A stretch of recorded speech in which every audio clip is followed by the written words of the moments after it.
各位觀眾，呢一期名人會客廳，東北醫療中心嘅綜合醫療服務醫師，包括脊椎神經師張美婷、物理治療師鄧以蘭、中醫學針灸師劉浩，將會探討點樣結合中西醫治療，並且由病患嘅角度出發，幫佢哋重返昔日嘅生活。我哋呢個禮拜四晚8點半，禮拜日晚9點半見啦！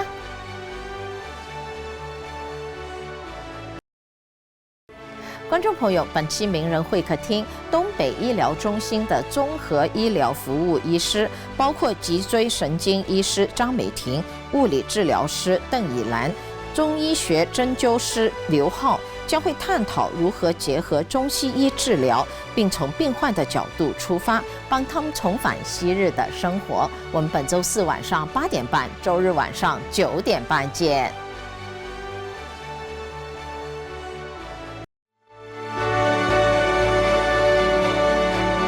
以下節目由東北醫療中心恆健長者照護計劃贊助播出。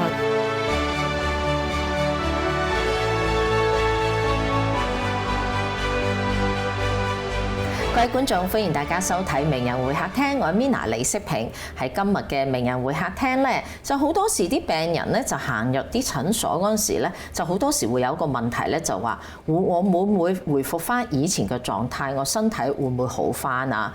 咁就今日咧，我哋就好榮幸咁邀請到嚟自東北醫療中心嘅綜合醫療服務醫師。咁佢哋咧一共有3位來賓嘅。咁首先咧就係脊椎神經醫生張美婷。另外一位咧係物理治療師鄧以蘭，同埋中醫學針灸師劉浩。3位醫師，大家好。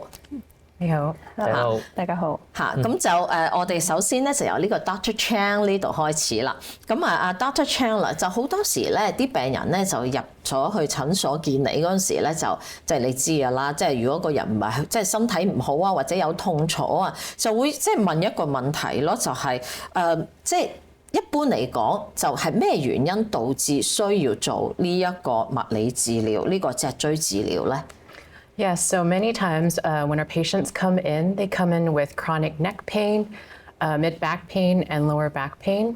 Many times it's not from a large injury or a major event that caused the pain. Many times it's coming from our poor posture, our jobs, and even something as simple as our sleep posture.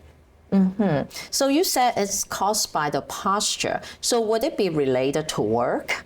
Yes, absolutely, it could be related to work. So for example, for someone who sits at a desk all day as an office worker or a student, they spend majority of their day seated. That can lead their head to go forward more often, which then causes more pain to the neck. At the same time, for someone who has a more physically demanding job, such as a contractor, that requires a lot of heavy lifting, a lot of bending over or crouching, that could put more strain on the lower back, which then can cause chronic pain.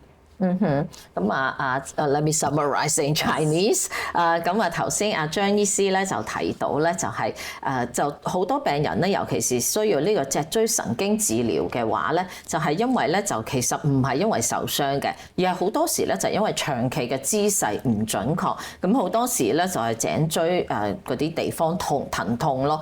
咁好多時咧就譬如話有啲學生長期坐或者做辦公室嗰啲人員咧，就坐得多咧，就可能佢個頸椎咧就會向前傾嘅，咁亦都可能咧就有啲體力勞動者咧就可能有其他方面嘅疼痛嘅。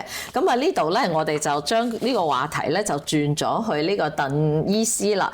咁鄧醫師啦就麻煩你講講啦。其實咧好多觀眾朋友就會有個問題嘅，就我知道張醫師咧就係呢個脊椎神經啦，你就係負責呢個物理治療嘅。咁就其實呢兩者當中有咩分別咧？係，其實我哋物理治療咧同脊椎治療咧都有一定嘅一啲交叉嘅部分，即係好似我哋物理治療咧同樣都會話睇頸椎啊、脊椎啊嗰啲問題嘅。不過我哋主要咧仲係比較強調翻去話去做運動啊，通過我哋啲肌肉訓練咧，咁去等個病人恢復翻去佢哋原先有嘅嗰啲能力啦。但係對於佢哋脊椎治療咧，應該會更多嘅手法去幫病人去緩解嗰啲痛楚咁樣咯。哦，呢個真係好緊要啊！即係，所以你哋等於咧就係即係等啲人唔單止咧就係即係經過呢個脊椎治療，等身體慢慢康復嘅。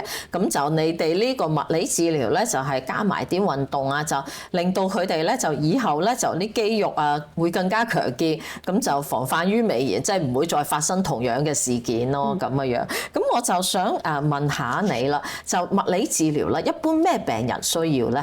其實我可以話咧，所有人都會需要，因為好多人咧都有個即係錯誤嘅諗法，話覺得好似係嗰啲上咗年紀嘅人啊，或者受咗傷嘅人先至需要做物理治療，其實都唔係嘅。有啲咧好似話啱出世嘅 BB，佢哋可能有啲問題，可能話佢哋嘅骨架生長得唔係好好啊之類，佢哋咧都會可能需要到做物理治療咁樣嘅。不過對於大部分人嚟講嘅話咧，肯定係話啲人受咗傷啊、運動員啊，或者係啲老人家會適用於比較多。即係老人家就有陣時，就算唔係話跌倒，即係就咁可能身體本身嗰啲機能出咗啲問題，會唔會即係有時譬如話行路冇以前行得咁好啊，或者呢度痛嗰度痛，即係腳痛啊、手痛啊，即係呢啲等等呢啲問題，你哋都可以即係幫手治療嘅，係咁嘅樣嚇，非常之好。咁啊就呢度咧，我哋就將問題咧就轉去呢個劉醫師啦。咁你咧就係做針灸嘅，咁啊就頭先佢哋兩位咧就係比較好似西方嘅嗰種治療方式啦。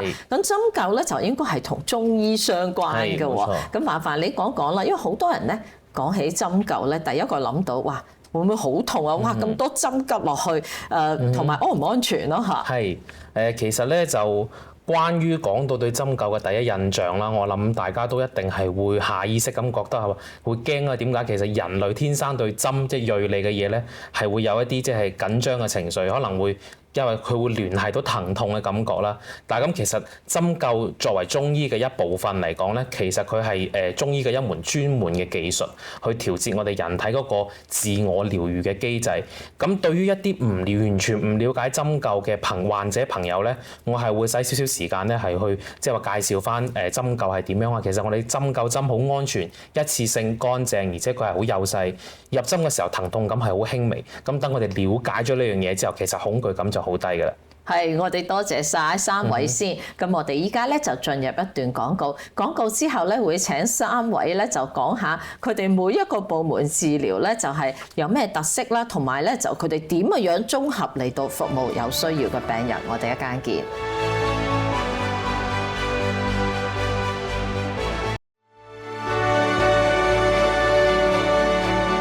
以下節目由東北醫療中心恆健長者照護計劃贊助播出。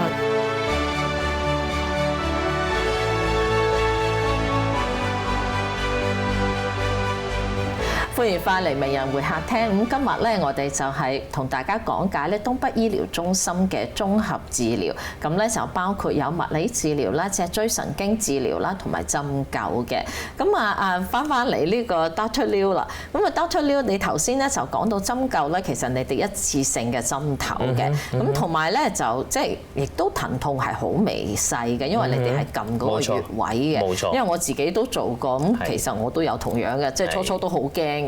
但後尾做咗咧，就發現其實唔係好覺㗎咋，即係好多人會覺得哇，嗰支針留喺個體內咁耐，會唔會好痛啊？但原來唔痛㗎喎，嚇，即係可能初初吉嗰陣時有少少咯，嚇，因為係咪因為個穴位啱嘅問題，所以唔痛咧？其實都同我哋而家用嘅針具有關嘅，我哋係經過好多年嘅改進啦。其實而家嘅針具我哋會有啲輔助工具咧，令到佢入針咧非常之迅速，所以咧其實咧廣大嘅患者基本上咧就係只會有少少微細嘅針刺感，但係總體嚟講係唔痛嘅。哦，咁我想問下啦，就對於患者嚟講啦，一般喺咩情況之下係需要針灸咧？我覺得如果喺你嘅家庭醫生啊或者專科醫生已經排除咗一啲急症或者重症嘅情況下，你又的確係有一啲長期慢性嘅疼痛啊、關節炎啊嘅肩頸啊唔舒服啊，又或者一啲壓力性相關嘅問題，例如失眠啦、腸胃功能唔好嘅時候，其實我都建議咧係會嚟可以體驗下針灸嘅魅力嘅。即係其實未必話疼痛，even 你好似頭先話腸胃啊，或者夜晚瞓唔着啊，即係長期瞓唔着，其實好痛苦啊嘛，係好辛苦嘅。咁但係針灸真係可以改善呢啲問題嘅。係，佢哋會令到嗰個人咧可能會舒緩啲啊，或者係話佢應對壓力嘅時候，發現自己嗰個可能思維會暢順啲啊，或者係改善咗睡眠質量，其實成個人嘅狀態就會差好多。哇！咁啊真係爭好遠啊！咁我哋依家咧就即係 move on to 呢個 Dr. Dan 啦。喺康復嘅過程當中啦，咁其實咧就即係病人咧就除咗身體狀況啦，咁係咪個心理狀況都好緊要嘅咧？係我會覺得呢個心理狀況咧都係比較緊要嘅，因為咧有好多嘅病人咧，佢其實即係喺參加呢個物理治療之前咧，佢可能完全唔知物理治療係乜嘢啊，跟住佢可能聽即係大家介紹咧，可能話我會做一啲康復訓練，會即係喐動咁樣。咁有好多病人即係例如話係大病之後啊，或者甚至係啲老人家咧，佢哋本身即係平衡能力唔係好好咧，佢哋就會比較擔心話我會唔會跌親啊咁樣。佢就會因為有各種嘅擔心咧，佢就唔敢再去繼續落去，或者甚至有時係覺得參加緊嘅過程中，覺得有啲動作會比較困難，跟住佢哋覺得自己好似做唔到，好似係因為自己嘅問題，跟住會有啲挫敗感咁樣，跟住佢哋就停止咗喺度啦。所以咧，我覺得心理方面咧都係好重要嘅。所以我哋咧一般咧就會根據嗰個病人嘅一個獨特性啦，跟住會根據翻佢哋成個過程恢復嘅功能啊之類咁樣咧，就會俾佢哋一個專門嘅計劃去適當咁去調節咁樣，跟住我哋咧就會陪住佢哋一步一步咁慢慢嚟，唔會話一次過好似話你本身係坐住個輪椅嘅，我即刻就要你行路咁樣，即係唔會咁樣。即係我哋會先慢慢通過一啲鍛鍊啲肌肉，等啲肌肉有翻力啦。我哋覺得OK 可以再下一步啦。我哋可以嘗試從坐低起身咁樣一步步嚟，再到恢復到翻去後尾行路咁樣嗰步咯。非常之好。咁咧就我覺得咧就即係講開呢個物理治療咧，因為好多時咧就唔單止我係睇你嗰陣時要做某啲運動，其實我翻到屋企可能自己喺屋企都要日日固定咁做翻你建議嗰啲運動嘅，咁但係好多人咧，亦即係我覺得最大問題咧，就好多人一翻到屋企咧，就可能做下就唔做噶咯喎。咁呢個你哋會唔會知道咧？即係譬如呢個病人有冇繼續做啊？即係可能喺呢個進展嘅過程中，你會唔會睇到咧？其實咧，我哋其實係可以睇到好明顯嘅，因為你每日翻屋企有做，你做嘅次數越多嘅話咧，你嗰啲肌肉嘅強度係會上翻嚟嘅，慢慢或者你個疼痛甚至係可以減翻低嘅。所以其實我哋每次即係好似今次睇完嗰個病人，下次佢過嚟，我一睇佢嘅活動情況啊，跟住再叫佢話即係複習下嗰啲運動啊，我就知道佢其實喺屋企係有冇做佢哋嘅功課嘅。所以有冇做功課，其實你哋專業嘅呢個物理治療師咧，就一睇就知㗎啦。咁我哋就翻嚟呢個 Dr. Dan 啦。咁就好多時咧，就啲人咧就即係脊椎疼痛啦，亦都咧就可能即係長期疼痛咧，就會影響睡眠喎，係咪？Yes, so we spend about a third of our lives sleeping, and if we don't have a good supportive mattress or pillow or even a good sleep posture, that can cause lower back pain and also neck pain over time. 好 ，let me summarize。咁就頭先咧就 Dr. Chan 咧就提到咧就係如果長期咧就因為人咧1/3嘅時間其實瞓覺嘅，咁如果長期瞓得唔好咧，就會即係令呢個疼痛咧就即係其實係相輔相成嘅咯，就兩邊都可能會越嚟越嚴重嘅。咁我哋依家仲有一段廣告之後咧，我哋會請Dr. Chan 咧就繼續同大家介紹呢個睡眠同埋呢個脊椎治療嘅關係。我哋一間見。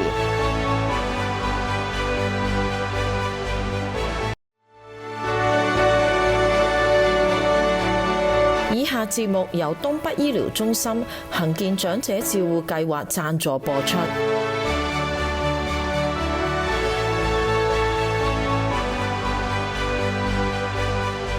歡迎翻嚟名人會客廳。咁我哋上一節咧 Dr. Chan 咧就提到啦，咁睡眠咧同埋疼痛咧好多時咧就係相輔相成嘅。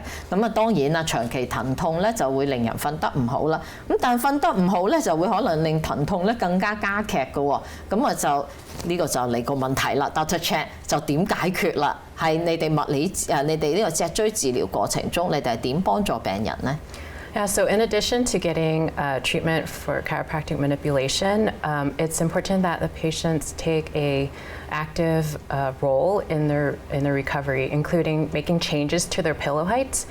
If they're sleeping on their sides, making sure that it's high enough to support their shoulder and their neck.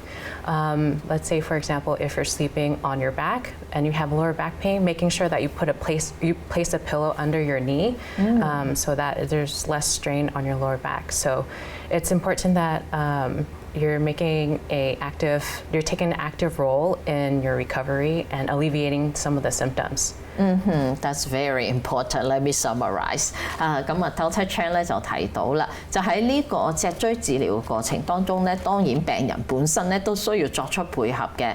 譬如話好多人驚肩痛頸同埋肩痛咧，就係因為個枕頭個位唔啱啊。咁尤其是咧就譬如側瞓嗰陣時咧，就如果個位唔啱咧，就真係會令到疼痛咧就更加加劇嘅。咁如果對於嗰啲脊骨痛啊嗰啲等等問題咧，有時可能你喺雙腿之間要加個枕頭啊，等等呢啲咧，亦都可以解決啲疼痛嘅問題嘅。因為只有解決咗呢個問題咧，先至可以令到個人咧就即係夜晚瞓得好啲啦。咁啊呢度咧，我哋咧就將鏡頭咧就轉去呢個 Dr. Dan 啦。咁啊 Dr. Dan 咧就好多時咧啲病人，尤其是中風嘅病人嚟講咧，佢哋驚嘅咧唔係話治療嘅本身，而係咧就會唔會恢復翻昔日嘅生活，即係身體機能會唔會好似中風前咁嘅樣，可以譬如話我可以自己出街啊，咁亦都手腳可以好似之前咁正常咁喐，咁你哋點幫助呢啲病患呢？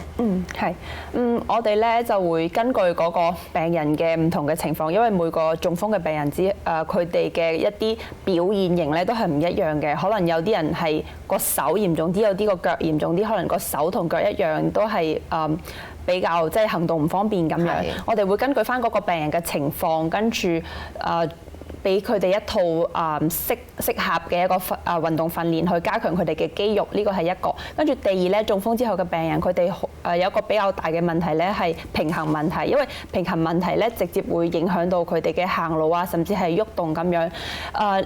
平衡訓練咧，我哋都會係比較放比較多嘅重心落去嘅。跟住呢方面之後咧，我哋仲會係重新教佢哋點樣去學翻行路咁樣。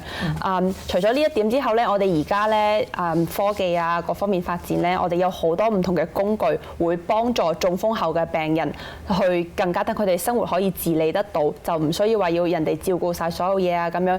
例如話佢哋着襪個手摸唔到下邊，跟住佢哋會有個工具會可能有條繩掕住咁樣，跟住就可以放去下邊，等佢哋可以個手放喺呢度都可以着到襪咁樣，類似於係咁樣。係點嘅樣 work 咧？係咪有條繩掕住嗰隻襪，所以咧就可以等佢着到啦？有啲類似，佢係有嚿嘢係撐起身，佢將個襪先套喺嗰個嘢上邊，跟住有條繩好長嘅，將佢咁樣掟佢落地，跟住就靠嗰個繩掹開嗰個好大嗰個撐起襪嘅嗰個嘢，將個腳放咗入去之後咧，咁隻襪就自己會去到隻腳嗰度㗎啦。哇！呢啲真係都係新嘅發明，真係好有幫助啊！咁好多時咧就即係好似頭先我哋都提到啦，就唔單止係身體上嘅問題，而係心理上。咁好多時尤其是中風完嗰啲病人咧，就真係佢會好驚嘅，即係我會唔會即係回復昔日啊？可唔可以即係變翻正常？咁但係呢個康復嘅時間可能會好長。咁有時啲病人會好 frustrated，咁你哋會點幫助佢哋？首先咧，我哋喺訓練嘅過程中咧，肯定要不斷咁去鼓勵佢哋，因為呢個係好緊要，同佢哋心理上邊即係建立佢哋嘅信心，等佢哋更加即係努力咁去做嗰啲康復訓練。跟住仲有咧，我哋會即係根據佢哋嘅情況咧，一步一步嚟。即係其實你中風到恢復得翻去原先嗰陣，即係。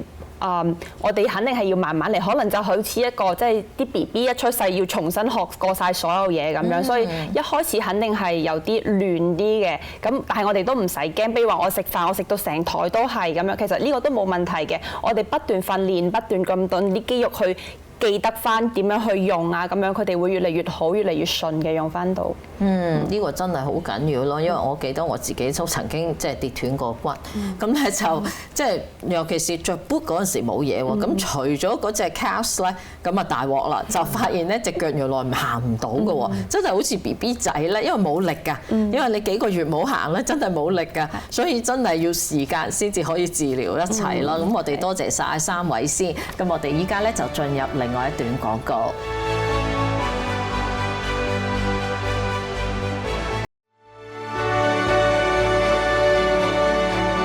以下節目由東北醫療中心恆健長者照護計劃贊助播出。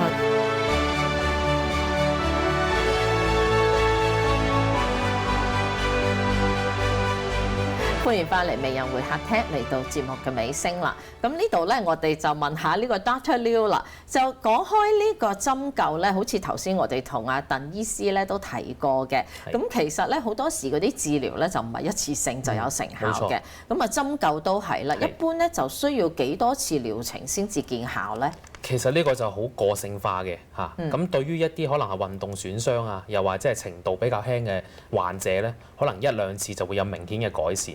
咁但係對於一啲慢性長期嘅一個病痛啊、關節炎嘅朋友咧，可能個時間線我哋就會拉長少少。所以我哋東北嘅呢個針灸部咧，暫時就將6次治療咧係以視為一個完整嘅療程，去每6次去評估哦，你今次有冇進步啊？你今個療程對於你嘅疼痛或者生活有冇改善啊？所以對於我嚟講，其實咧都係睇翻嗰個患者個人嘅情況。咁只不過話都有患者話做一次我已經覺得好好多啦，但係有患者可能係要堅持到第2個療程嘅尾聲咧，先話我真係體驗到嗰種改善咁樣係。所以唔係個個話真係做一次，即係好似神丹仙丹咁樣即刻有效嘅。其實有時都可能要做多幾次先有效嘅。咁啊呢度咧又翻嚟 Dr. Chang 啦。咁 Dr. Chang 就講起呢個脊椎治療咧，好多時你哋會同個病人咧就拍頸啊，或者拍個背脊啦，咁就會聽到咵一聲嘅。咁其實咧就好多人就有個疑問啦，就係咁嘅樣會唔會搞到我更加痛，或者會唔會扭親㗎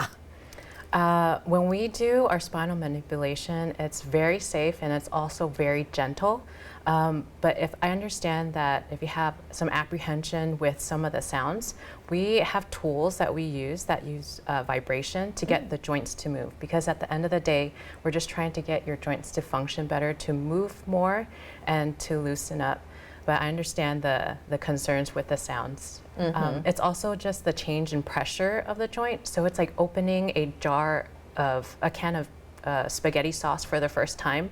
It changes in pressure and then the sound happens. OK，I got it。咁啊頭先Dr. Chang 咧就提到咧，就係即係因為咧講起呢個脊椎神經咧，好多時要拍頸啊、拍嗰啲脊椎就好大聲嘅，咁好多人就好驚。咁其實咧佢就話咧就好似開個罐頭咁嘅樣，咁有時咧就你拍完之後咧就等嗰個脊椎個壓力咧就比之前好咗嘅，咁亦都咧就當然佢哋話，如果有啲病人實在覺得唔放心嘅，或者唔想咁嘅樣咧，就佢哋亦都有其他輔助嘅工具嘅。咁啊就喺節目結束之前啦，就麻煩阿鄧醫師啦，就講講你呢度咧仲有冇咩特別要補充嘅咧？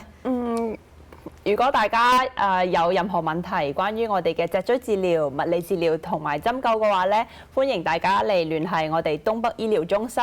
你哋可以撥打以下呢個電話1888-500-1886。